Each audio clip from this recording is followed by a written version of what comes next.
We are the editors of Where the Leaves Fall. It's a magazine that explores humankind's connection with nature, created in conversation with Omved Gardens. We are here today with another installment of our In Conversation series. You can find all the parts on our Instagram IGTV page. And this one is a little different because it's linked to Throne Gallery and Omved Gardens exhibition Growth, a group exhibition that brings together work in ceramics, wood, and alternative media, which you can visit in London until 13th of June, and virtually on the Growth website, growth-exhibition.com. There are also a number of in-person and virtual events to look out for. So the theme of the exhibition is in the title, which is growth. Some of the exhibition blurb reads, the natural world growing around us, the constant ebb and flow of plants reacting to the seasons at a pace invisible to our busy lives, and of course our own emotional growth, an inward personal journey which may not be visible to the outside world, and sometimes even yet ourselves. When we were invited to come up with an event for this, it just felt like your words about awe were bang on to what we should be talking about for this event. So your feature was in Jo's feature was in issue 5 of the magazine, The Human Cosmos, and it's an edited extract from Jo's book, The Human Cosmos, A Secret History of the Stars, published by Canongate. It's a brilliant exploration of our changing relationship to the cosmos over thousands of years. So we are delighted to have Jo with us this evening and have lots of questions. And if you have questions, please type them into the chat box, and we hope to be able to come to some of them. So Jo. Hello.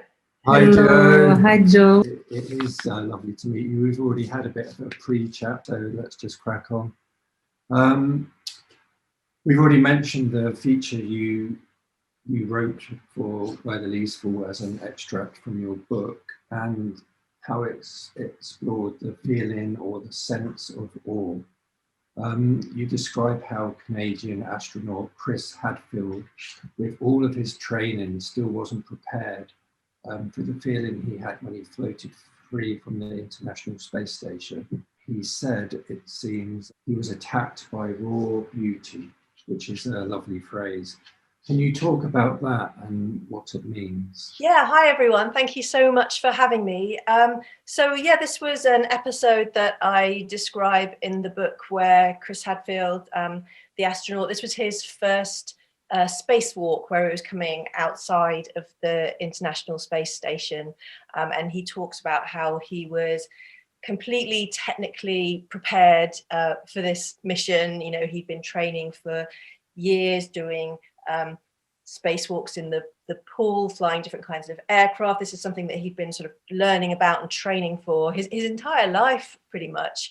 And he stepped out of the space station, and he said that he saw the Earth essentially from space, and this is when he used the phrase attacked by raw beauty. So he talks about how in one direction there was the stars, the universe, this velvet bucket sort of stretching away into infinity, and then the other way there was the Earth, a kaleidoscope of colour that was pouring by as it turned beneath him. And he said it was stupefying. It stops your thought. So everything that he'd prepared for basically just instantaneously left his head. And he said that he learned something from that experience that none of that sort of technical preparation had prepared him for, which he said was the power of the presence of the world as told to me by my ability to see it. And I think that's just such a powerful phrase. It's just a really lovely way of talking about why it was important that it was him up there, like a conscious being seeing the earth, not just robots or machines, but his actual experience, and how that taught him something that went sort of beyond information. It was that experience that he had.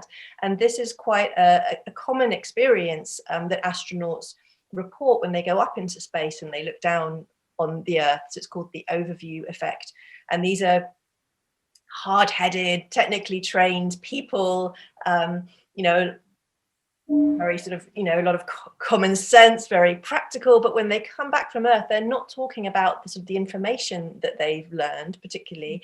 They're talking about their experience of seeing the world. They talk about it as a sort of beautiful, fragile, living haven, something that we need to protect. Astronauts often come back passionate advocates for environmentalism, for example, and also for peace. They come back talking about how we're all inhabitants of one planet, how we need to work together. We're all sort of flying on the same spaceship, if you like. And for a lot of them, this is a really profound experience that changes the course of their lives after that.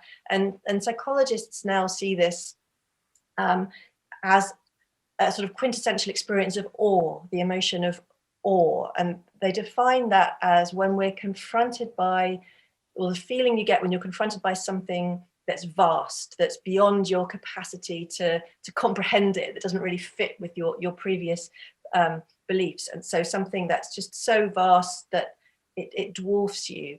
And this is, we can feel awe on Earth as well. One of the sort of main sources of awe, I mean, there are lots of things, scenes in nature, for example, or incredible technical prowess. If someone's playing an incredible violin solo or something like that, a powerful leader. But the sort of quintessential, again, sort of source of it on Earth is when we look up and see the stars.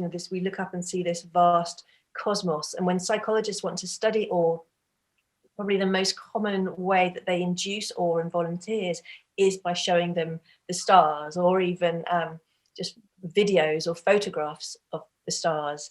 And they're finding some really interesting things about what awe does to us. So when people experience awe, this then makes them more creative, more curious. Volunteers are happier, they're less stressed, even weeks later. That lower stress, they can see that in physiological measures as well, in terms of markers of the immune system that are related to stress. So there's a physical effect there. So it's really linked with physical and mental well-being when people are confronted by this sort of bigger picture, where they see themselves as a sort of small part of a bigger whole. And for me, I think what's most interesting is actually how it changes people's perspectives and outlook on life. And here the results from the studies fit quite well with the experiences of the astronauts, because after people experience awe, they become nicer people, essentially. People are less selfish, they make more ethical decisions, they're more likely to make sacrifices to help others, they care less about money, more about the planet. And they talk about feeling more connected, feeling part of something bigger, whether that's, sort of connected to other people or connected to the planet or the universe as a whole. And in neuroscience studies as well, in brain scans, scientists have shown that feeling awe actually reduces activity in parts of the brain that are associated, or patterns of activity in the brain that are associated with our sense of self. People actually, interestingly, also sign their names smaller after feeling awe. They draw themselves smaller. So it's all adding up to this idea of what psychologists call a small self. So when we have that connection to something bigger, we're confronted by something vast, it makes us, rather than being really sort of concerned with ourselves and our own sort of daily lives, it sort of forces us outside of that perspective, and we see ourselves much more as connected to a bigger whole, which is clearly something really, really important, and is changing people's perspectives and the decisions that they make in a really important way. Yeah, so talking about connection, it's kind of easy to think that our disconnection from the cosmos and perhaps from nature is something recent. But certainly the unraveling has been increasingly apparent in the last 100 years. And there have been several studies demonstrating the decrease of aspects of nature within popular culture. This is our lived experience. The basis of your book is that this unraveling has been happening for generations upon generations, going back several thousands of years. So can you discuss that? Yeah, so this is a sort of a narrative or a journey that I was really interested in exploring in the human cosmos, particularly to do with the stars and the wider universe. And it was really some of the findings on light pollution that made me want to look at this in the first place. So surveys have been done of the state of the sky around the planet, and now instead of thousands of stars in the sky on a dark night, in today's cities, we can only see a few dozen, even when it's clear. And 80% of us now in Europe and the US can't actually see the Milky Way, our own galaxy, at all. And so I wanted to know, what are we losing? Why does this matter if we can no longer see our own universe? And so I decided to look at what the starry sky is meant to people through history and get a sense of how that's changed. So yeah, I went right back to the Paleolithic to begin the book, looking at cave paintings and looking at evidence that some of the cave paintings from 20,000 years ago in Lascaux Cave in France, for example, are actually representing maps of the stars. There's one really interesting painting in particular in Lascaux Cave, which is of a huge oryx bull. It's about 5.5 meters long. It's the biggest bull in that cave. Yeah, around 20,000 years old. It's called bull number 18. And it has this curious pattern of 6 dots just above its shoulder. There's sort of a line of 4 and a line of 2. So it's quite a characteristic pattern. And you see that same pattern occurring in art throughout history and around the planet. You see it in Native American art, in the art of Siberian shamans. There's even an adapted version of it in the logo of the Japanese car manufacturer Subaru. And in all of these other examples, those 6 dots are representing a star cluster, the Pleiades. And so that raises the question, well, could these stars, these dots in the Lascaux painting also represent the Pleiades? And it's what makes it even more intriguing is that the Pleiades occurs just at the shoulder of our modern constellation Taurus, the bull. And if you put pictures of Taurus next to this oryx bull from Lascaux, it's incredible, really. You have these sort of forwards pointing horns with stars at the tips. You've got the prominent eye, the star Aldebaran. There's a sort of speckled cluster on this oryx bull's face. That's the star cluster, the Hyades. And then you've got the Pleiades just at the shoulder. And an astronomer has looked at this and worked out that the way the stars would have looked back when this was painted, it would have been an actually even closer match than it is today. And we can't know for sure that is what the artists originally intended. They didn't write down what it meant.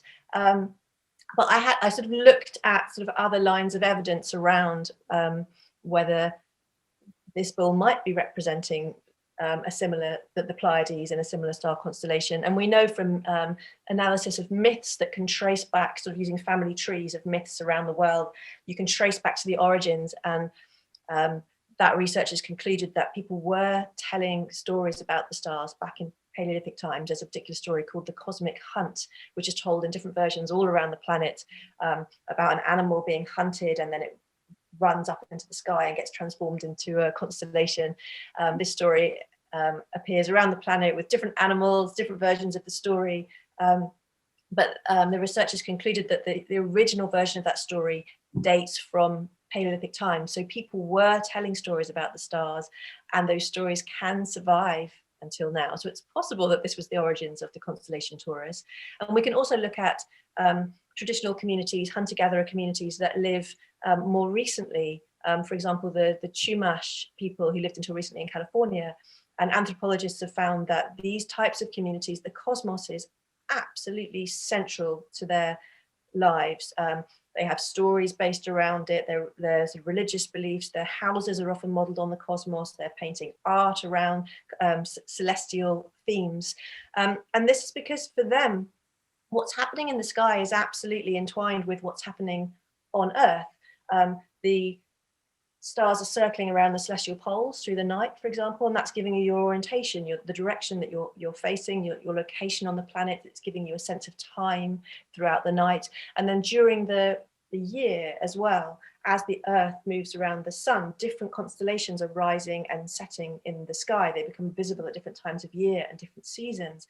And traditional communities often have calendars based around the visibility of different constellations in the sky. So for them, it wasn't like the Earth down here and the sky up there. It was just one natural system where these changes are all completely entwined, and you needed to be aware of what was happening in the sky, because it's also telling you about what's happening on Earth in a way that was absolutely crucial for survival, whether that's, whether it's light or dark or warm or cold, or what's happening with the natural world. So the Native American Blackfoot people, for example, used to have a calendar based around the life cycle of the bison, which they hunted, and they linked this to the visibility of the Pleiades.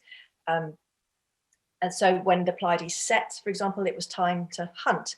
And so the idea is that perhaps back in Paleolithic times, the same thing was happening, that the people of Lascaux were linking the visibility of the Pleiades with the Oryx bull, which was very important for them. And so when they're painting these animals on the caves, they're not just painting animals, they're also painting the stars. And it's the expression of this sort of holistic cosmos that they lived in, where they didn't really see a distinction between themselves and nature, or between Earth and sky. And so the story that I then tell through the book is about how we've gradually separated ourselves out from that ever since, particularly with the rise of mathematical thinking and a scientific way of approaching the world and understanding nature, which has been incredibly important. The knowledge that we've built through science, and I have a scientific background. I love science. I'm a massive fan of science. But as we've relied more and more on mathematics and objective evidence, sort of tell us about the universe and what reality is and what our place is in the cosmos, I think we've left behind that sort of personal connection, that individual experience of our environment, our surroundings, sort of on Earth and in the sky. So it was really that journey that I was trying to trace in the book, and it is something that I think started way back, sort of in Neolithic times, and with the rise then of writing, mathematics, and the first civilizations. So it seems like those early civilizations were the first point really in history that we can say they were completely connected with the night sky, the cosmos. And it's just from that point on, from the, I guess you describe in your book, the Babylonians, and then Alexander the Great going in, and all this science slowly kind of funneling through, and astronomy, and as everything happened, it just slowly unraveled this kind of, maybe it's the mystery of the night sky. And perhaps what Chris Hadfield saw was, because it was a different perspective, it was the mystery was back again, perhaps. Yeah, I think awe is all about mystery and what we can't know and what we don't understand. And so there is a tension between that and the scientific sort of way of looking at things, where it's sort of banishing mystery, if you like. It's all about sort of measurements and evidence and sort of objective data. And yeah, from the sort of cave paintings in the book, I look at the Neolithic period and the first stone circles, where these were really about portals to the underworld, if you like. In the Paleolithic, there's the idea that people were sort of going into these caves, particularly at Lascaux, and there's a link with sort of shamanism and spirit journeys through the cosmos, and that people were sort of painting images from those journeys as well on the walls. That's quite a sort of strong theory about what was happening there. And then in the Neolithic, people are sort of building in terms of stone tombs, but then later stone circles. They're building their own, sort of creating their own landscapes and building their own portals, they've been described as, to the underworld, where they're sort of capturing moments like the summer and the winter solstice, and And these were sort of the portals between sort of the earth and the cosmos and the sort of living world, and where the spirits would go after death. So it's people separating themselves out from nature. This is no longer about animals. This is about human ancestors. It's about creating their own landscapes and their own portals. So you sort of see the beginnings there of a separation away from nature. And then, with the Babylonians, they developed mathematics, and they were the first people to sort of use numbers to make sense of the sky. They had complex mathematical algorithms that they used to model the movements of different celestial bodies through the sky, so that they could predict where sun, moon, planets were going to be on any particular date. And it's kind of ironic, really, because that all came out of very magical thinking. They were convinced that the movements of celestial bodies were messages from the gods, essentially, omens, warnings about things that were going to happen. And they had whole books full of thousands of omens about what different things meant, like a lunar eclipse, for example, often meant the death of a king. And then what sort of ritual or thing that you could do to then stop that bad thing from happening. And so they were very concerned with what's happening in the sky. The king would have teams of astronomers throughout his empire who would be carefully watching the sky, noting down all the celestial movements every night. And it was from doing that religiously over centuries, every night, writing down exactly what they saw in the sky, that was when they started to see repeating patterns and to make sense of what was happening in the sky. So even the wanderings of the planets, or subtle changes in the speed of the sun or the moon, and they started to realize that you can derive repeating cycles, a certain number of years after which events will repeat. For eclipses will roughly repeat after 18 years, for example. And then that's when they then were able to sort of build on that and come up with a more and more sophisticated mathematical understanding. And that's really been the sort of the bedrock then of a scientific approach. But it all came out of these omens and this desire to sort of tell their future in the sky. And ever since then, we've come to rely not just on data, but our technology, instruments. So the development of telescopes, for example. And I talk in the book about spectroscopy as well, which is where you split the light from telescopes into different frequency bands, and you're looking at the patterns to tell you about different elements that are present in different celestial bodies. And so in astrophysics today, no one's actually looking through telescopes anymore. We're using our technology, incredibly sophisticated telescopes. The photons of light are hitting electronic detectors and being crunched by computers. So we have this incredible understanding of the physical universe. We can see all sorts of things that we never would have been able to see with our naked eye. But there's still that tension there, that I think at the same time as doing that, we've left behind our subjective experience. We no longer see our personal feelings, beliefs, experience as telling us anything useful about the universe. And I think that's a real problem. And awe is just one example of why this matters, because we now know that awe is actually incredibly important for us. Those lessons that we get when you see the incredible stars and the way you feel and what that tells you is important. It's not a fact, it's not a measurement, it's not a scientific piece of information, but it's still absolutely fundamentally important for us and how we connect with our universe and how we live on this planet. I mean, what you described there, and you mentioned that something like 80% of people don't really have a connection with the Milky Way now. I really relate to that, and I think it was in the late 90s. I was invited on a trip.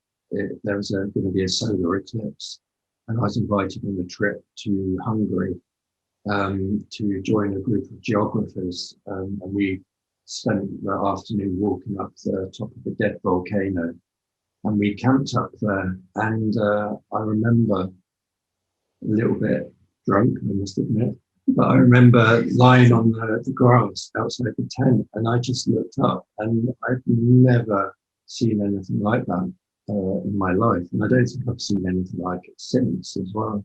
It wasn't just the stars, but it was the colours. It was the purples, the different hues, the shades, the depth of it as well. So how did it make you feel?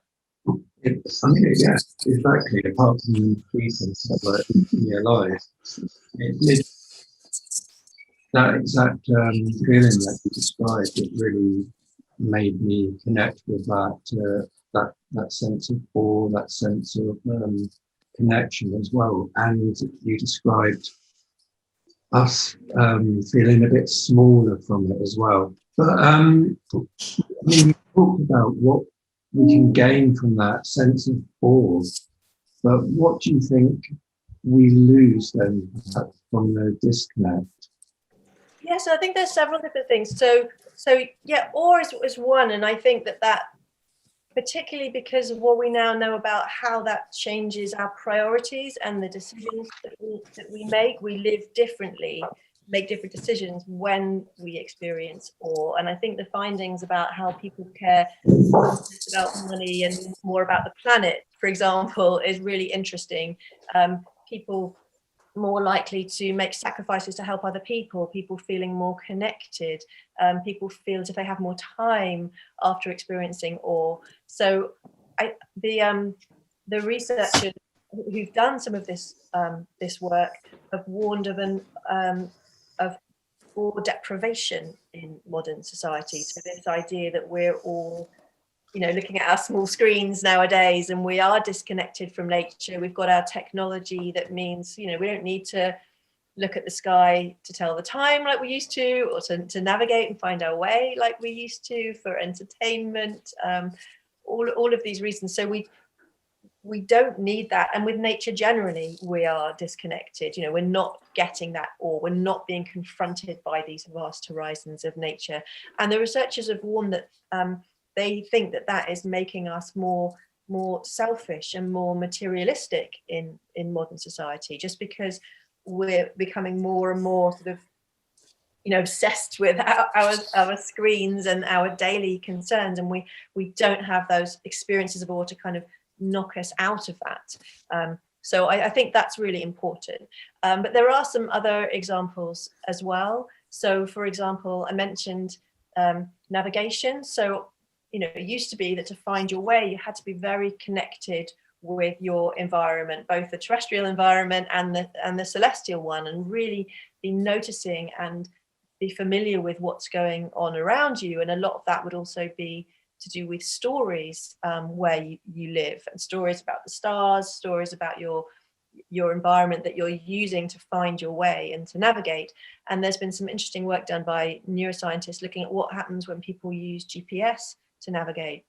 And they found that actually starts to rewire people's brains, that the parts of the brain that would normally be paying attention to the external environment, activity is being dampened down. So we're less able to pay attention. So in the moment, people are sort of focusing on the screen, and it's been shown that people actually just don't notice, just ignore really important information that's coming in from the external environment, and that's caused planes to crash. It's caused tourists to drive into the sea, that we sort of trust too much the information that's coming from the computer screen, and other information about our environment isn't getting through.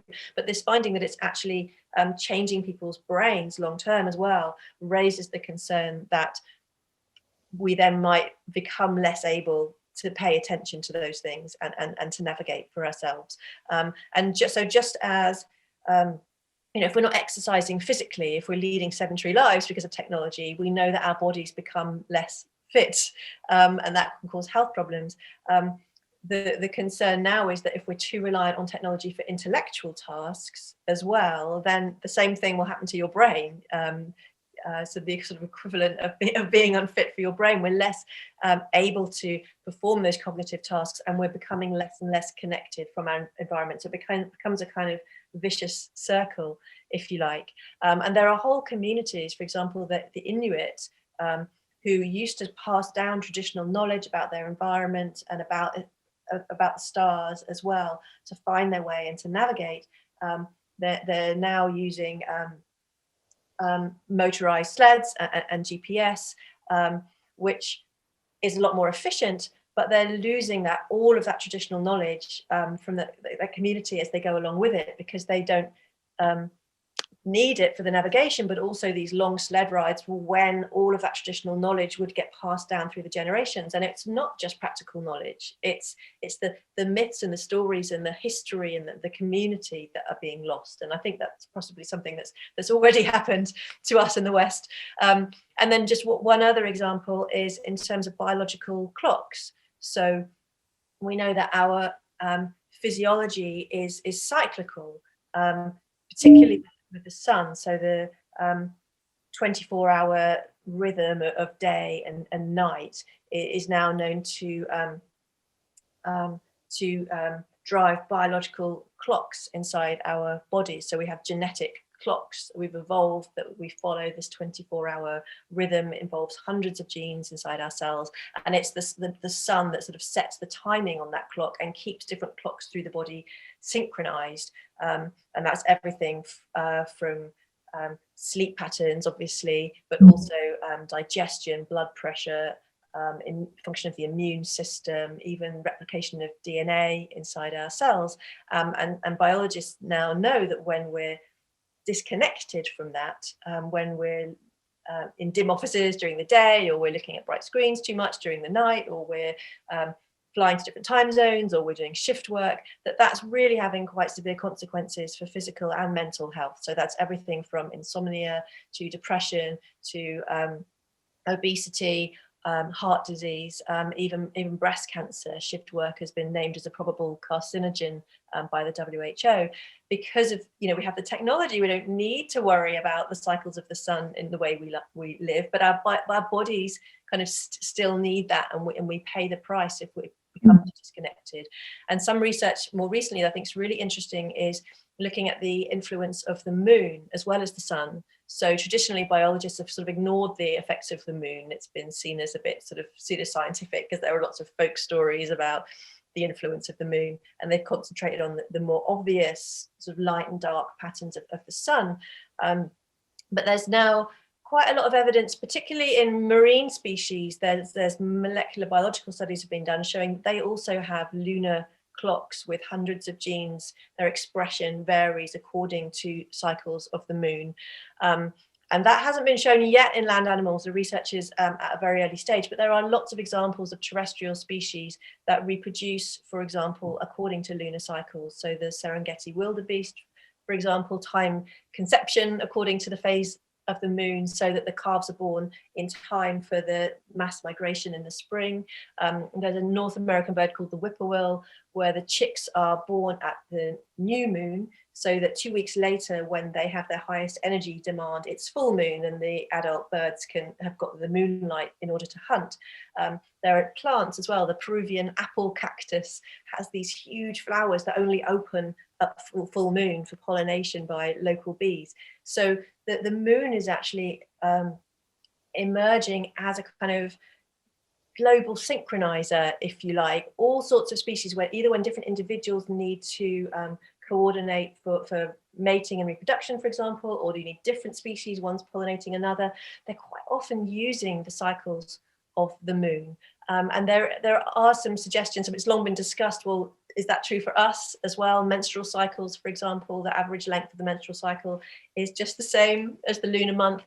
And this has been very controversial, but there are actually some recent studies suggesting that you can entrain menstrual cycles by moonlight. For example, there are sleep studies showing that the phase of the moon influences the quality of people's sleep, even if they're in a sleep lab completely separated from the moon. So that's suggesting that there is some kind of internal lunar clock there.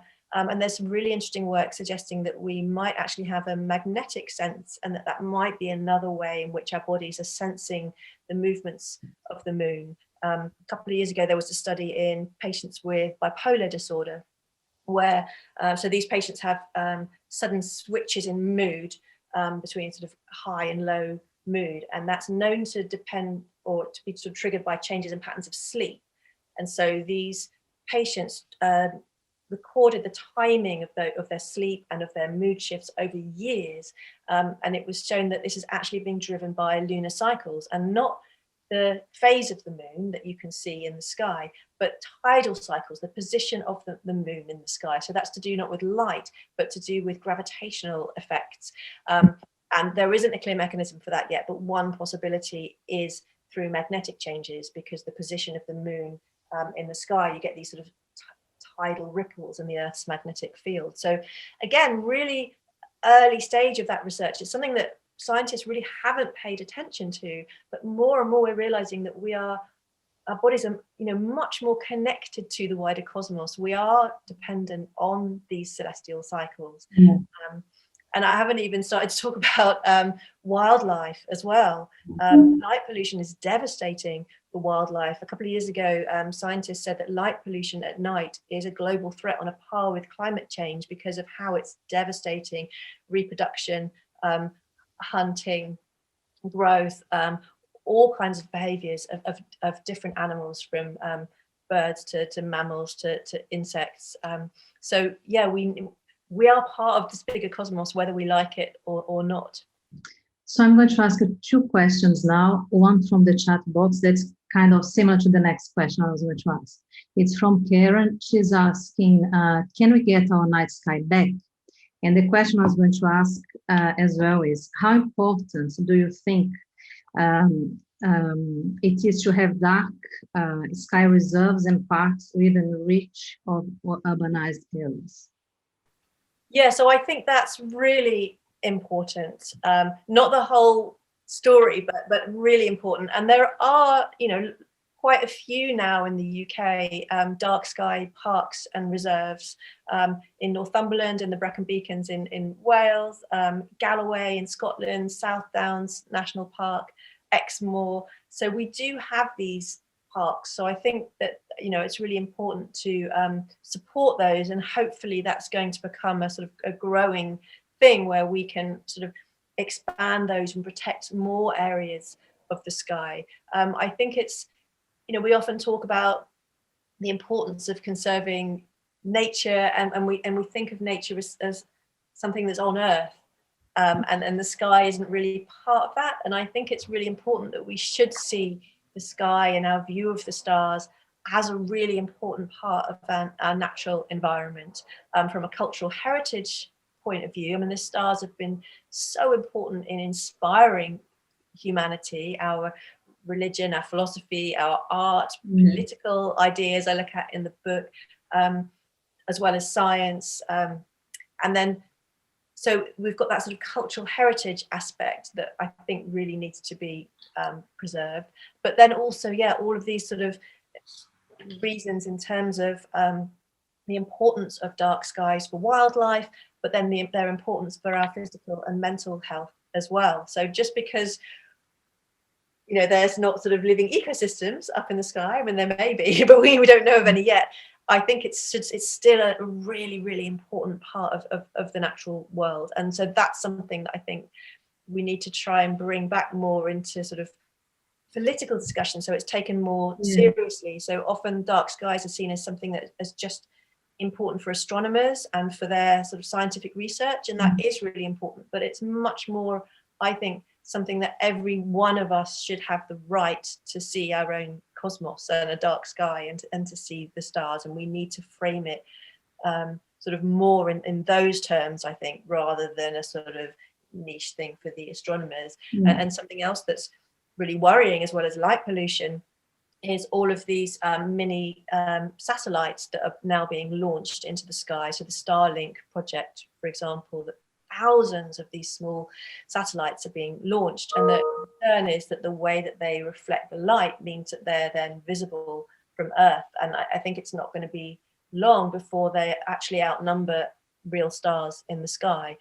And again, there's been discussion of this in the news, but mainly from the point of view of astronomers, and is this going to affect their observations, which again is important, but I think there needs to be more outcry from everybody that our view of the stars is going to be obliterated by these satellites. And even if you go to a dark sky park, you're still going to have these satellites up there. And I think there are, the reason that they're going up is for global internet coverage, and that is, really important. And there are obviously real positives and benefits from having the satellites there. But at the moment, there's absolutely no regulation. Companies can just send up pretty much I think that there's regulation in terms of the sort of the bandwidth and from a technological sort of commercial point of view, but there's no regulation in terms of preserving a natural environment. And so I think there's a discussion that needs to be had that isn't happening about how do we balance the pros and the cons of this. Yes, we want development, but we also need to preserve our environment. So the same discussion that we're having down on Earth, that's not happening up in the sky, and it is a little bit worrying that it may be too late before that happens.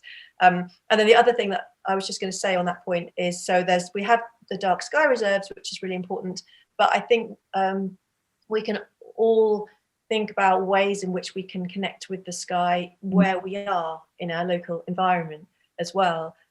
For a long time, I thought, I live in London, and I thought there wasn't really much point in trying to stargaze or have a telescope, because I was just a bit fatalistic about it. You just think, well, there's nothing to see. But actually, as I've started to pay more attention to the sky, I've realized that there is so much that you can connect with, and especially over the last year or so with the lockdown, where we haven't actually been able to travel, you kind of need to sort of connect where you are with your environment in the way that you can.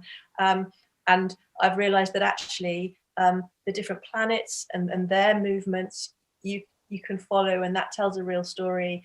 Some of the brightest stars, so the star Sirius, for example, there was one evening early in lockdown where I was looking out the window with the kids, just putting them to bed, and Sirius was right there just above the horizon, and it was flashing all of the colors of the rainbow. And the kids have a astronomy book that talks about how Sirius flashes all of these different colors, and I'd never seen it, and it was just wonderful to see that that's actually true. It really does. I think the clear skies during lockdown helped, but also following the phases of the moon as well. I was collaborating with some artists who had a project around how we connect with the moon. So we were keeping moon diaries and just noticing where the moon is and the different phases of the moon, and having that sense of continuity and time passing and those phases, and realizing actually that you see the moon a lot more during the day as well than you might realize. And it just for me, I felt like it was a really kind of comforting experience, and it made me feel a lot more connected with my environment, being aware of what was happening in the skies and sort of these familiar friends and these repeating cycles, and then knowing some of the history as well, and knowing some of the stories that are told about these celestial bodies by different communities. So yeah, I think there's lots of different ways in which we can connect with the sky. So that sort of awe-inspiring cosmos view of a dark sky is really important, but there's lots of other things that we can do as well. There's a question here that probably is related as well, from Risa Malik. I appreciate that the sense of magic, of awe and wonder is being seen as a legitimate lens for external exploration, since that so often gets relegated to childish or uninformed perspectives. I wonder whether access to those feelings are being restricted by class impositions on cultures too, where both access to technology, time and tools to reflect, and the lack of access to all of that is shifting how we prioritize our relationship to the universe over time. I mean, do you have any thoughts? Yeah, that's really interesting. There's quite a lot in there, but yeah, absolutely. I think that we have come to downgrade those feelings of awe, wonder, curiosity, mystery. They're kind of looked down upon almost as childish. So, not necessarily, I mean, sometimes seen as sort of downright suspect, but other times just seen as perhaps trivial. And, when we're looking at our politicians or our business leaders, they're expected to be sort of rational and logical. We're not necessarily looking for them to be full of curiosity and awe. And I think a lot of it does come with, that development of technology. And it's a very kind of sort of Western, materialistic, almost patriarchal thing. I think that it was the development of telescopes and navigational technology, for example, that enabled the Europeans to then sail across oceans and dominate the planet, and it gave them that technological edge, having the sort of mathematics and the scientific development, and so then they were able to sort of dominate other cultures that connected with their environment in a different way. And one of the chapters in the book, I look at Captain Cook and how he sailed to Tahiti in the late 18th century. And so he was using the latest Western technology with complicated mathematical calculations around observations of the moon to tell him his latitude and longitude, and that was how he was able to navigate with charts and observations and calculations. And he was in Tahiti to observe a transit of Venus, so watching the Venus crossing across the disk of the sun, and different teams doing this around the planet were able to compare their observations to work out a value for the distance between the Earth and the sun, the size of the solar system essentially, which was going to make their navigational techniques more accurate. So this was a sort of seen as a sort of pressing political concern. It was like the space race of the 18th century. Whoever could get these calculations done most precisely would be able to navigate better and would have the edge in sort of trade and colonization. But he was confronted by the people of Tahiti, and for example, a priest called Tupaya, who ended up joining his crew eventually, who navigated in a completely different way. Cook came to realize that these people, they had no instruments, no maps, no calculations, and yet he realized that the Polynesians had been able to navigate across thousands of miles of Pacific Ocean and to colonize all of these different islands. He realized it was essentially the same culture in Tahiti, Hawaii, Easter Island, even down in New Zealand. And so he was the first to realize that actually they had been able to make these incredible journeys. And from Tupaya, we know that they had a completely different way of navigating and seeing their environment. So rather than this objective sort of mathematical approach, it was completely subjective. So the navigators were sort of trained from a very early age to be able to pay attention to the wind, for example, currents, wildlife. They were using sort of all of their senses, and the stars, and the way that they saw the stars, they would imagine them sort of themselves in the center of the cosmos with the water and the stars moving past them, and they were using bearings and their sort of subjective observations of stars rising on the horizon to make these navigational paths. And so it was just they never really understood each other, Cook and Tupaya. I think it's a really fascinating story. But the Polynesians weren't using any of these approaches that the Westerners thought made them so superior. And yet we now know that they were making these incredible journeys. So yeah, I think it's absolutely to do with the sort of technological dominance that these other kinds of ways of seeing the universe and connecting with our environment have been sort of pushed aside. And I think we can learn a lot from these more traditional communities about how to see ourselves and how to see our planet. And there's now a traditional Polynesian canoe that was built in Hawaii called Hokulea, which has been sort of reconstructed and has been, there's a crew that they navigate by the stars, and they've been sailing around the world to try and sort of raise awareness of Polynesian values, particularly to do with sustainability and sort of living more in harmony with our environment. And I think that's a really nice example of how some of those values are being revived. I think, it's probably quite a nice point to end on in a way.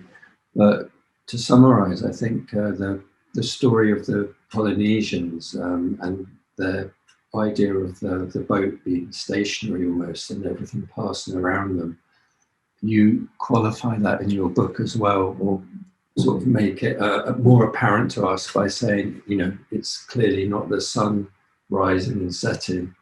The sun isn't moving, it's us. A lot of things probably are coming down to a matter of perspective, and perhaps if we can just somehow recapture that feeling of awe, then maybe that's one seed of the growth that we need as a race to kind of take our next steps forward.